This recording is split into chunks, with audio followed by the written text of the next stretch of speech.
Bonjour mesdames et messieurs. Bienvenue à la première démonstration de samedi. Et je vous présente Di Ford qui va faire une démo sur le montage à l'anglaise. Je suis son interprète. Bonjour and merci beaucoup for being here. That's all my French, all in one sentence. Voilà, bonjour et merci. Et c'est tout en français. C'est déjà pas mal, oui. This morning I'm just going to explain English paper piecing to you, which I've been including in my quilts for the last probably 5 years or so. Donc, elle va vous présenter le montage à l'anglaise et ça fait à peu près 5 ans qu'elle utilise ces techniques pour ses quilts, pour la fabrication de ses quilts. The most important part of English paper piecing is the papers, or beside the fabric. So today we're going to look at some hexagons and some pentagons. Alors, pour cette technique, à part le tissu, il est très important d'avoir le papier ou le carton. Donc, elle va utiliser comme exemple des rosettes faites avec des hexagones ou pentagones. Now also too, when I'm working, I like to use a template that has like a hole in the middle that I can actually audition my fabric.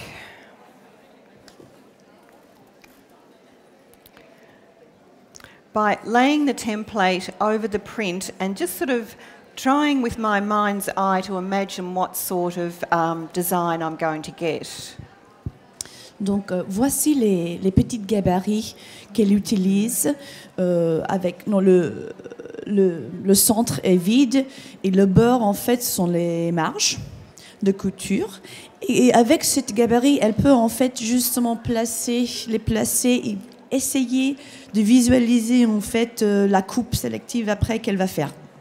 Now I can move the template around over the fabric and just there's so many designs. In fact, I should perhaps talk about the fabric a little bit before I do that. But a design like this is absolutely perfect because there's just so many different elements in here that will fussy cut and create optical illusions that you really can't see or you wouldn't recognise what fabric it came from. Et donc, justement, avant de parler, d'avancer un peu plus avec les gabarits et couper, ce type de tissu, par exemple, pour elle, c'est parfait pour la coupe sélective. D'abord parce qu'on a tellement de choix à couper, mais aussi parce que après, vous verrez après, une fois les morceaux coupés et montés, c'est difficile, en fait, on a une espèce de jeu optique qui fait qu'on ne sait pas, en fait, quel était le motif du tissu original. Pour elle, elle trouve que c'est très intéressant dans la fabrication du quilt. So when I'm looking for fabrics for English paper piecing, and particularly if I'm fussy cutting them, mind you, they don't all have to be fussy cut. There's a quilt in my room, Pendle Hill, which is on the bed. I've fussy cut, there's actually 208 hexagon rosettes in the quilt, and I've probably fussy cut about a third of them. I felt them all being fussy cut, the quilt would have been just too hard to look at. So not all hexagons are fussy cut. Donc, elle ne coupe pas, elle ne fait pas de la coupe sélective tout le temps. Par exemple, chez elle, il y a un quilt sur le lit, je pense, qui s'appelle Pendle Hill, composé de 208 rosettes, mais à peu près un tiers ont été faites avec la coupe sélective parce que sinon, elle trouvait que c'était trop chargé visuellement. So when I'm looking for fabrics, I look for things that I feel have got interesting lines in them, sort of the florals that we had out first, and then all sorts of geometric stripes that you can have fun and play with. So something like this one, the serpentine stripes here work really well, and unfortunately, the photograph in my book doesn't show up terribly well. Oh, it's actually this colour that I've used. But one of the quilts in my room, I've actually used this fabric, just sort of creating like a lacy effect with that portion there. And it's a circle of hexagons that surround a broderie purse urn that I've done. Donc voici quelques exemples des tissus qu'elle aime pour plusieurs raisons, et notamment les motifs, les fleurs, et aussi les lignes, les bandes. Voilà, comme par exemple ici, qu'elle utilise notamment pour la broderie perse aussi. And that one there. Now, just me saying you can audition fabrics by laying the template on your fabric. I must say I like the surprise at the end to sort of see what I end up with. But if that worries you, and particularly if you haven't got a lot of the piece of fabric you want to use, all you need to do is to cut out two. These are already covered over the paper. I'll explain that step. I'll sort of go backwards here. But you can, just with this little device, if I can just do it from back to front. I might have to stand up, hang on.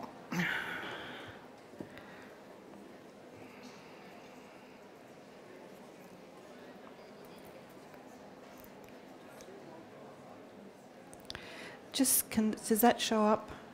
Can we...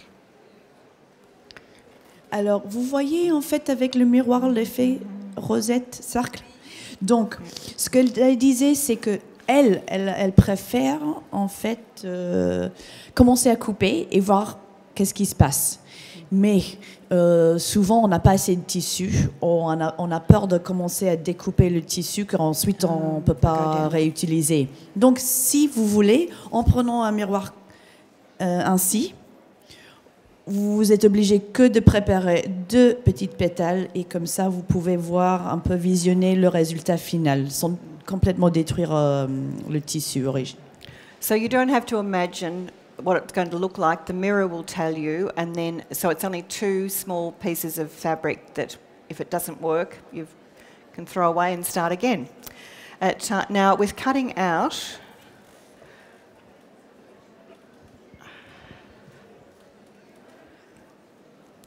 You choose the part of the design that you would like to use. Take your template. Actually, I'm not going to cut this bit because I've just stolen this from Den Haan and Wagenmakers, so I will cut one of my older pieces out. Elle va pas faire la coupe avec ce tissu-là parce que c'est un tissu prêté par quelqu'un d'autre. They're very good friends, but I don't want to stretch the friendship. Ils sont de bonnes amies, mais il ne faut pas trop abuser de l'amitié, en fait. Okay. So I decide on the part of the pattern that I'm going to use, and I always mark on the wrong side of the fabric, not the right side. Elle travaille toujours sur l'envers. Even most fabrics today are printed that you can actually see the wrong side of the fabric even when you're auditioning, so just don't get confused and mark the right side because you might not like the marks that might sort of show. I'm sorry, when you say that, you mean like sometimes it's difficult now to tell between the wrong and the right side? No, just that you don't want to. Sometimes if you're sort of playing here, you might just get excited and start drawing on the right side. So if I just do always work from my wrong side, even when I'm auditioning what sort of pattern I'm going to use. Okay. Oui, donc elle répétait juste qu'il faut vraiment, parfois on commence et on est tellement motivé, comme on pense à marquer partout, mais il faut vraiment faire attention et que ça soit l'envers. Now, I just hold the template firmly. At home, I normally too work with a sandpaper board, emery board, most patchwork shops sell them, but it's actually does sandpaper, does that translate into... No, I was going to ask them, and there was a woman yesterday who gave me the term and I forgot it. I thought I heard the word emery. Ah oui? Yeah, which is like a nail file. Il y a comme une planche avec une sorte de papier qui fait que le tissu ne glisse. So you toile et bris. Papier vert, voilà, c'est ça. Yeah. Le papier vert, voilà. Et elle utilise ça souvent. Now, that will hold your fabric firmly and stop it from slipping. So particularly when you want everything cut from exactly the same spot, exactly the same part of the design of the fabric, you don't want it to slip. So I just hold it firmly and then I draw the inside first. And that means then I've got a line that I can actually line my paper up with. Then the outside. Donc elle commence par l'intérieur, à tracer l'intérieur et ensuite l'extérieur.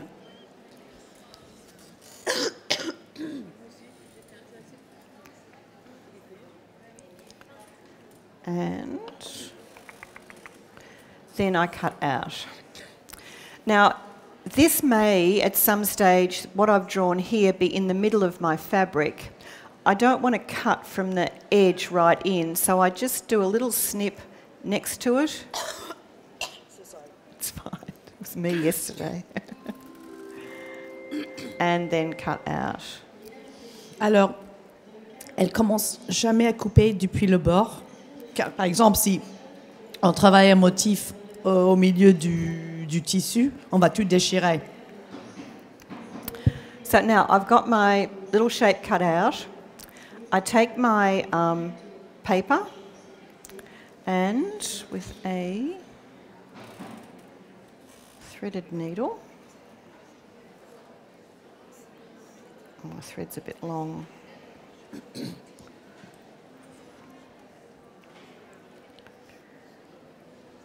Now, there's a number of different ways of attaching the paper or the fabric to the paper. A lot of people glue. I just find the glue messy and more difficult to remove the papers later, so I've tried it and it's not a technique for me. So I actually basted the fabric onto the template, so I go right through all my layers with the paper on the back here, and you can sort of see it sitting within the lines of the inside drawing that I made. Donc il y a plusieurs manières de fixer le carton au tissu. Il y a des gens qui préfèrent le col. Elle, personnellement, non. Elle trouve que ça salit les mains et aussi parfois tache le tissu selon le col. Donc elle rabat le tissu et ensuite elle commence à bâtir autour. Now I started with a knot, and the knot is on the right side of my piece of fabric. Il faut faire, si vous voyez, le nœud se trouve à l'endroit du tissu, pas l'envers.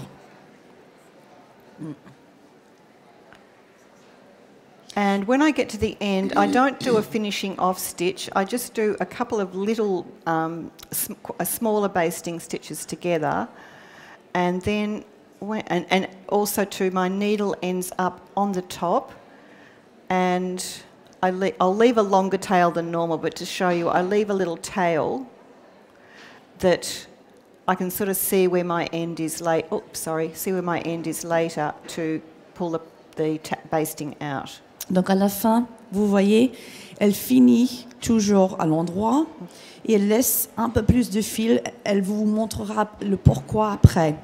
Et elle perce aussi le carton. Il y a des gens qui vont jusqu'au bord, mais elle, vous voyez, elle est un peu plus en bas et elle perce tout. Pour elle, c'est pas difficile en fait, parce qu'il y a des gens qui pensent que ça va être difficile après de sortir le carton, mais en fait non. Now, there is another technique of basting where you don't actually go through the paper, and I was telling everyone yesterday, I am absolutely hopeless at it. I could do probably 10 like this and one the other way, so you'd be here all day waiting for me to do just one. So, but that's a technique where you just catch the corners on the back and you don't actually go through the paper. For me, with my fussy cutting, I find it moves too much. That's why I don't like using it. This is nice and firm, and my pattern here stays exactly where I want it. Donc justement, elle explique le pourquoi elle n'aime pas du tout juste faire les coins au bord. Pour elle, bon, déjà au niveau technique, elle est plus efficace si elle perce directement le carton un peu plus bas. Et deuxièmement, pour la coupe sélective, elle trouve que les pétales sont moins stables. En fait, elle bouge trop pour elle. Now, maybe if we could go Okay. onto that. Do you want me to show this picture? Yes, that'd be great. Okay. Thank you. Donc, on va vous montrer un exemple des rosettes avec les pétales coupés, Help. avec la coupe sélective. Oh yeah. If you put it right there on the camera. Yep. That one there. Okay. So a hexagon consists of a hexagon rosette consists of 7 hexagons. So you have 1 in the middle and 6 surrounding it. Okay. Donc la rosette composée des hexagones, on a 7 en total, 6 autour d'une pétale centrale. They can be appliqued onto a background fabric as a single rosette, or they can be set with, they call it a path of like background hexagons that go around it. And if you want to pop over to my room and look at Pendle Hill, you'll see that that whole quilt is, well, there's 208 rosettes, so that's 208 by 7. My maths is not good, but that's a lot. And then there's 1,400 background hexagons that join them all together. So there's 2 different ways of approaching the final techniques of hexagons. Et donc, il y a plusieurs manières en fait de travailler les hexagones après les rosettes. Les gens souvent appliquent les rosettes, mais elle, par exemple, le quilt chez elle qui s'appelle Pendle Hill, on en avait parlé à l'instant, qui est composé de 208 rosettes, ne sont pas appliquées. En fait, elles font partie du oui, ils sont piécées, voilà, merci beaucoup. Ouais. Donc, elle vous invite à le voir. Now, to piece them together is really simple. You just take the middle hexagon and then we lay the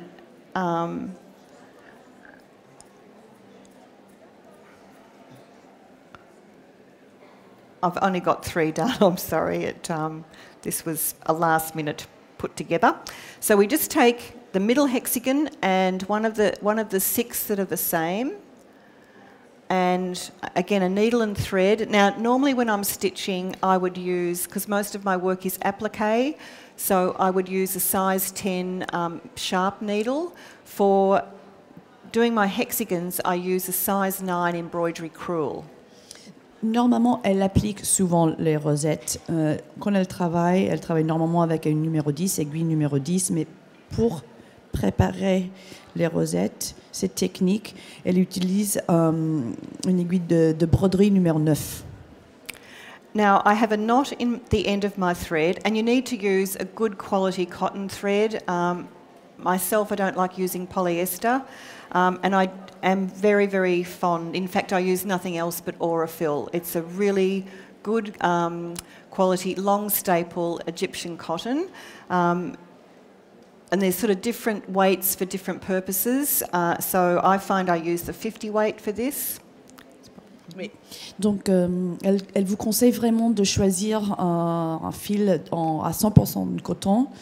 Elle utilise exclusivement les fils de Aurifil. Alors là, je ne sais pas si vous parlez pour le poids, elle avait dit que c'était en 50. C'est en... Mais quelle est la mesure? C'est pas grave. Comment est-ce que vous faites ça? Bon.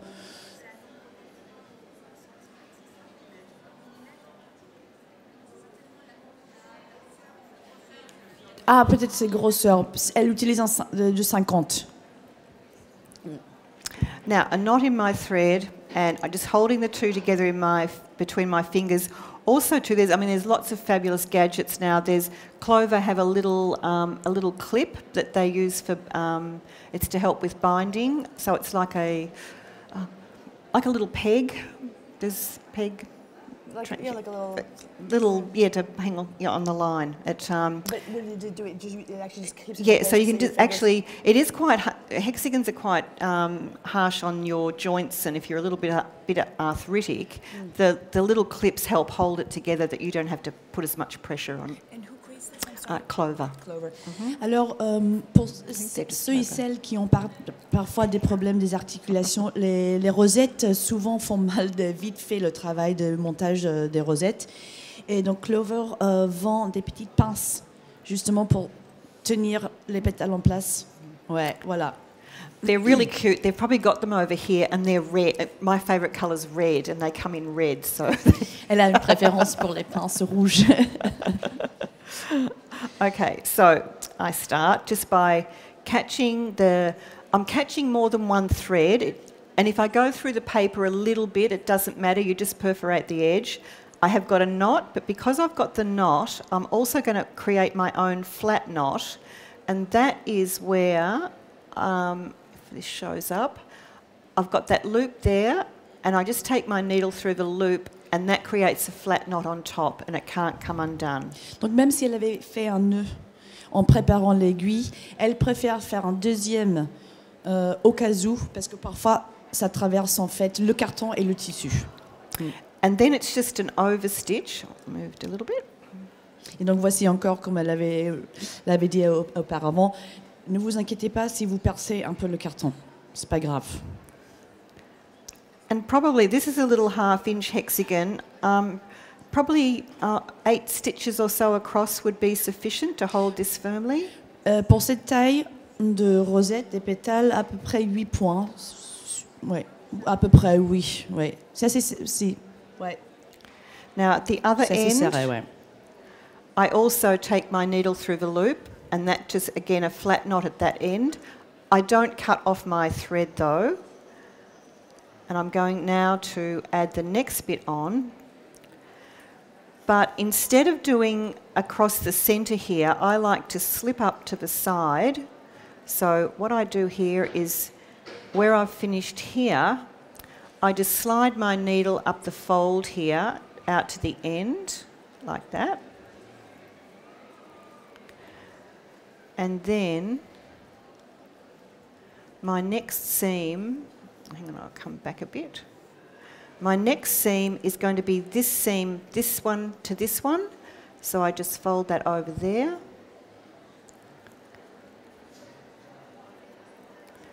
And off I go again. Again, going through and taking my needle through the loop. Alors donc, elle vous explique qu'au lieu de couper et recommencer à chaque fois, vous avez vu cette technique, elle passe sous le pli, elle sort de l'autre côté et elle peut continuer. Et pour elle, c'est beaucoup plus vite.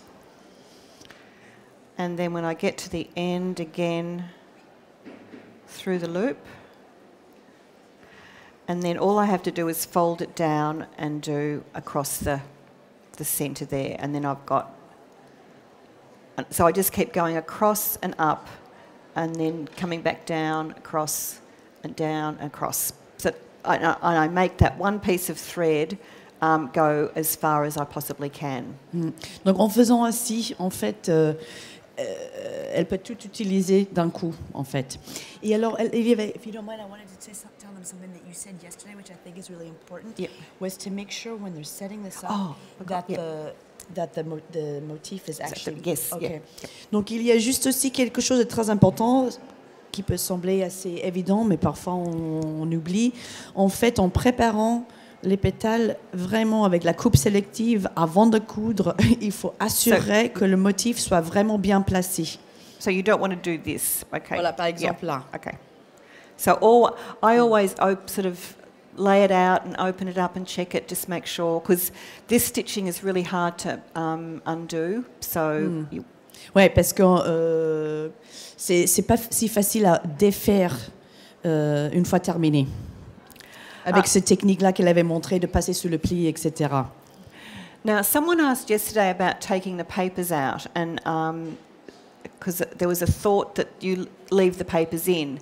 If you left the papers in and you laundered your quilt, you would have like a mulchy mess of paper mache in there. So you do need to take the papers out. I think originally in old quilts, old hexagon quilts, it was left in because it created more warmth, and quite possibly they thought the quilt would never be laundered. They weren't quilted, they were just normally the hexagon top with a backing, and the papers, or the theory was the papers were for warmth. These days we don't do that.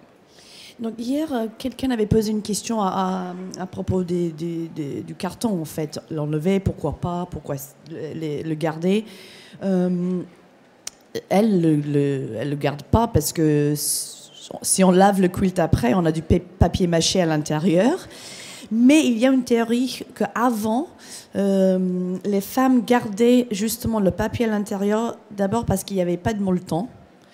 La plupart des femmes ne pouvaient pas en fait avoir accès au lainage ou voilà, et aussi parce que ça gardait plus la chaleur. Ça c'est une des théories. Elle ne sait pas si c'est vrai ou pas. Et là, à cette époque-là, les femmes ne lavaient pas les quilts tout le temps. Oh, peut-être presque jamais. Donc oui. Une fois, voilà. Now, when I'm going to take the papers out, because I haven't actually finished off the basting, I do have a tail end that's easy to start undoing it. I always press it first, though, so I wouldn't actually take the papers out until the whole shape was completed.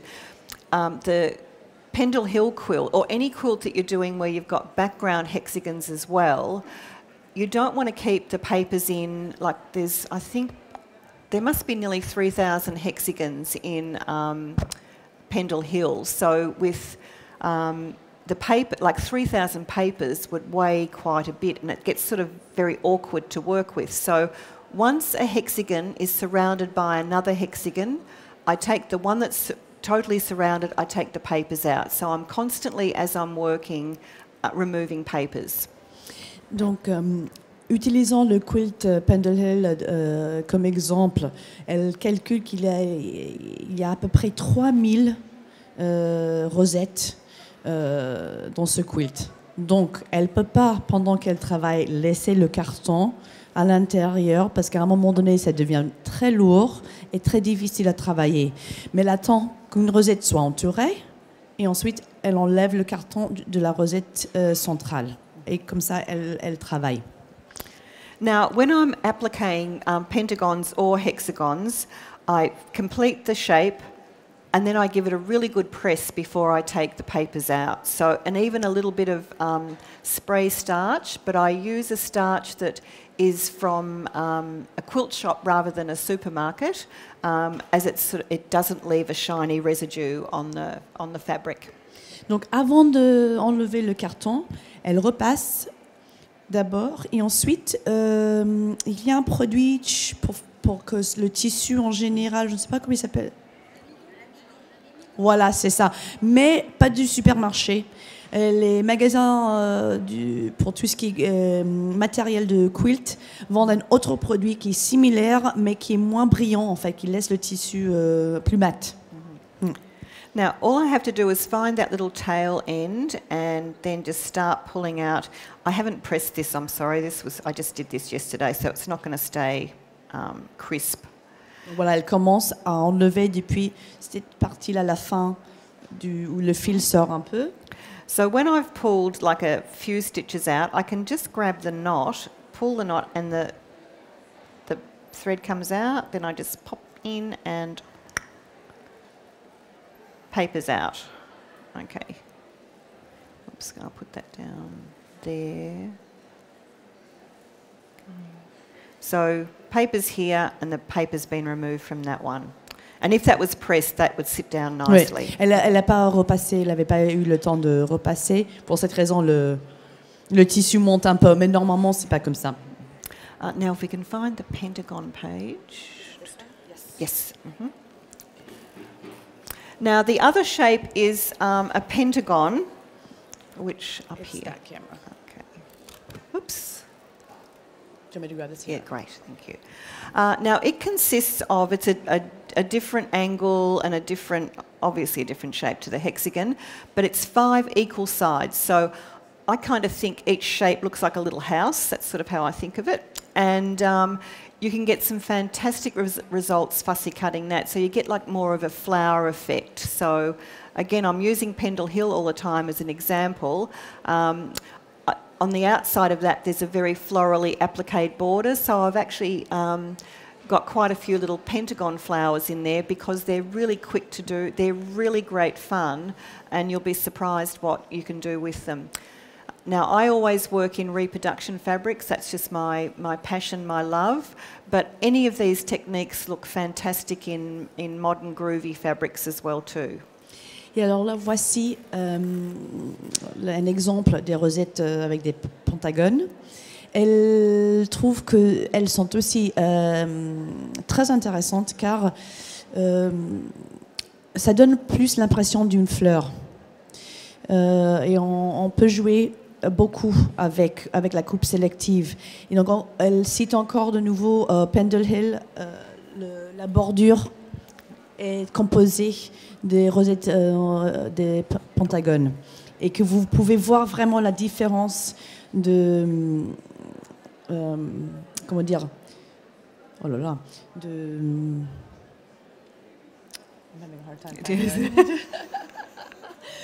Voilà, j'ai du mal à trouver l'expression, mais vous verrez la différence entre en fait les rosettes en 6 et les rosettes en 5.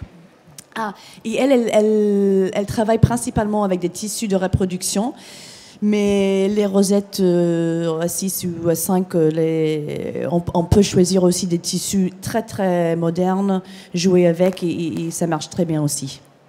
Do we have time for questions? Oh yeah. Okay. So if anyone has any questions, just ask away. Donc, avez-vous des questions?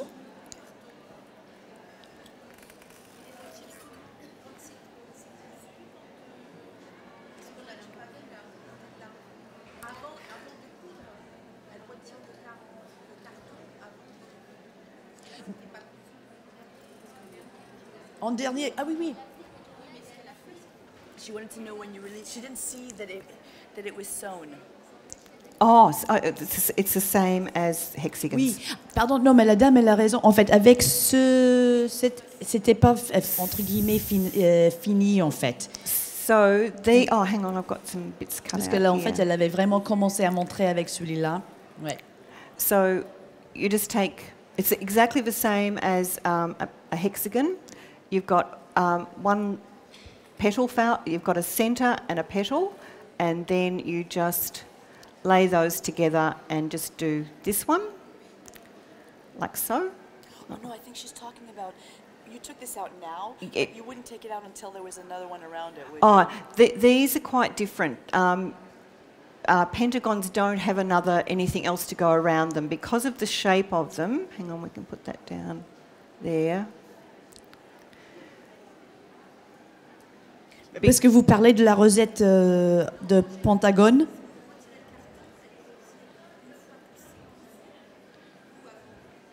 Mais cousu. Mais parce que c'est différent si c'est rosette avec des hexagones. Parce que oui, on attend que la prochaine rosette soit attachée. C'est oui. Voilà. Mais rosette avec les pentagones, c'est différent parce qu'on ne rattache pas autour d'autres rosettes. Pentagons sort of stand alone on there, but there's some interesting things you can do with them. Again, Pendle Hill. I've made a border, and I've sort of actually made them zigzag. So I've just appliqued them together, but a point down and a point up on the next one, and it just gives this lovely zigzag border. Mm-hmm. Donc avec Pendle Hill, par exemple, elle a fait un peu une vague, un mouvement zigzag, une forme de vague, et comme ça, elle pouvait attacher quelques pétales, comme ça. Oui, madame. Ah non, pour cette raison, on a un micro. Il dit que quand elle coud, il lui arrive d'attraper le carton un petit peu. Et comment le retire-t-elle? Le carton se déchire quand elle le retire, donc elle ne peut plus l'utiliser. D'accord. So, you said that it doesn't matter if you get a little bit of the paper or the cardboard, you stitch it. But she was asking, when you pull it out, let's imagine that you kind of rip it, so you can't use it anymore? No. They come out intact. You have holes in it. I reuse them. I find after 3 times they're getting a little bit tired, but you can use them at least twice. Yep. No, it just comes out. It pulls out quite easily. Hang on, we'll do another one. Donc, ce qu'elle dit, c'est qu'en fait, non, on ne déchire pas le carton. Ça sort assez facilement, mais on a des trous. Oops. Oui, oui, oui. Ah oui, oui. She was actually talking about in this part, when you're doing the borders. Oh, okay. And yep. you pull it out. Don't you rip it? No, no. It's when if you actually when you're doing this part here, when you're doing the overstitching, if you catch the paper, it's just the tiniest little bit, so it ends up more that you get just a few little edges here. Okay, so it can actually pull out quite easily. Some people put a little hole in the middle. I find that's not necessary. And like the hole in the middle, then they can get a needle and pop it out. But no, it's easy the other way. Donc voilà, oui, si on attrape un peu le bord, c'est tellement peu que c'est pas comme si on déchirait la moitié du carton. Mais de toute façon, selon son expérience, on peut réutiliser peut-être 1-2 fois le carton, même grand maximum, de toute façon.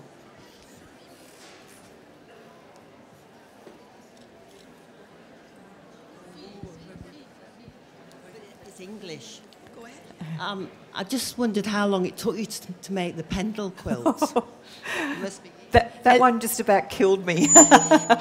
Elle souhaiterait savoir combien de temps il a fallu pour fabriquer Pendle Hill avec ses 3000 hexagones. Hilda répond que ça l'a coûté la vie en fait, un certain temps. Ouais.